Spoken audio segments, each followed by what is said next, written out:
Susan Mendon.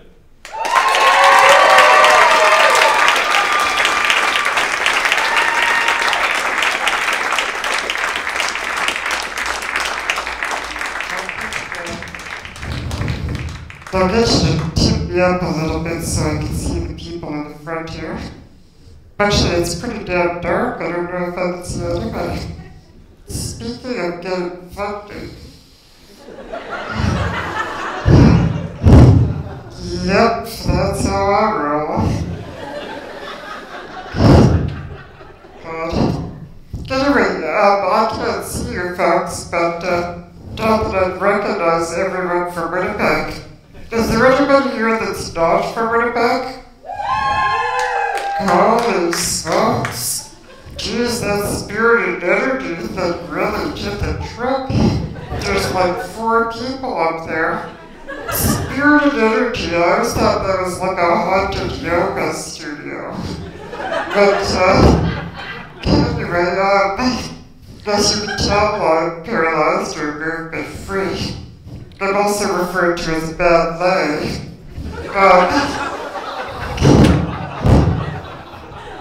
But only myself. You know, everybody has their kink. My husband keeps telling me there'd be a market for it. You know, pumping the handicapped or intercourse with invalids. Look for it on the web, it'll be there. You know, a lot of the people are often surprised to find out how normal my life is. They would assume, of course, that I have the inside on suffering. I have friends come up to me and say stuff like, "God, you know, I just broke up with my boyfriend, but why would I tell you that? I'm sorry." Like as though I have the worst life. My life sucks the most. It's very flattering. I have an undergraduate degree in psychology, but I decided not to do clinical psychology. Because really, would you really want to go into an office, see the person behind the desk on life support? You just go, "Oh fuck, what do I got to complain about?" Like seriously, you just throw a couple $100 at me and walk out. You know, a lot of things about my life are really different though. I don't have a lot of privacy. Well, that's not funny. Well, I suppose it is. It's not like I'm gonna go hang around masturbating or anything. But it would be nice to have a little bit of privacy. I have to have people with me though, just in case, you know, something goes wrong or I need help. But there is a place in Winnipeg that I found that a person in a wheelchair can go and just, you know, just be left alone. You don't have to worry about people bothering you. It's the emergency room at HSC.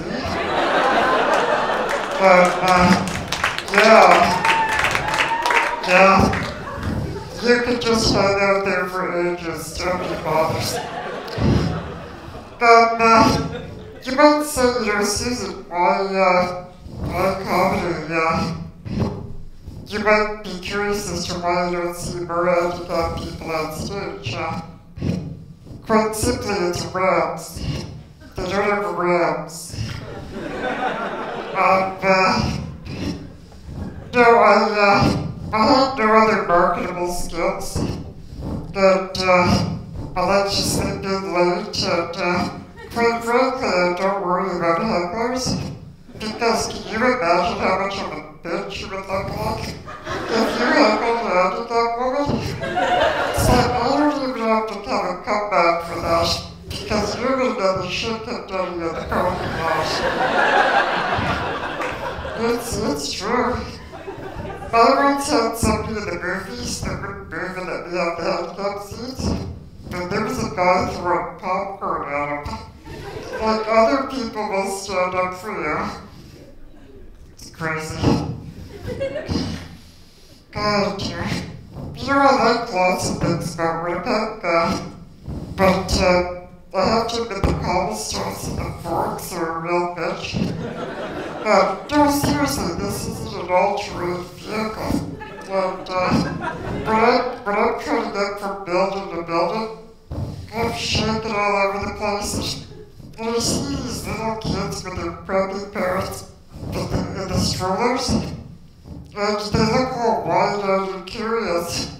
But the truth is, they're suffering from mitochondrial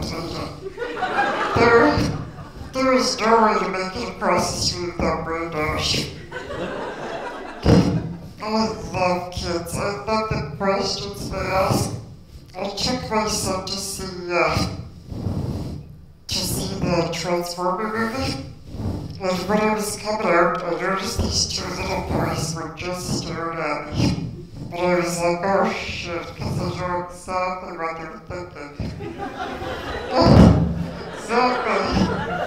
So, I come around the corner and one little boy just looks right in the face and says, what are you? And I said, I'm a Transformer. I said, I'm right past your prime. So I would love to be in kindergarten the next day, but I love it when kids ask good, honest questions. You know, adults are full of shit. They just, oh my god, and that smile. I'm so sick of having their little handicapped voice. You look like an asshole when you smile at handicapped people. I know you're just trying to be nice, but really, I had an old man come up to me at Superstore the other day, and he said, I see you in a wheelchair. And I'm like, oh yeah, Sherlock, yeah. And he says to me, I've got a grandson in a wheelchair. And I was like, oh yeah. And he says, yeah, he's a terrible burden to his mother. And I'm like, what the hell? And he goes on and on about how much work this kid is. And then he said to me, I just thought it was important that I say hello to you. So I think we should acknowledge people in wheelchairs. And I said, well, I think we should acknowledge Douglas Devil too, but... Got one more story for you before I go. People often assume that I'm retarded because I'm in a wheelchair. I had a woman come up to me at Mall of America. She's right into my face and asked, are you having fun at the big shop? I was like, what the hell? So what can I do? I ran her over. Anyway, thanks so much. You've been really nice.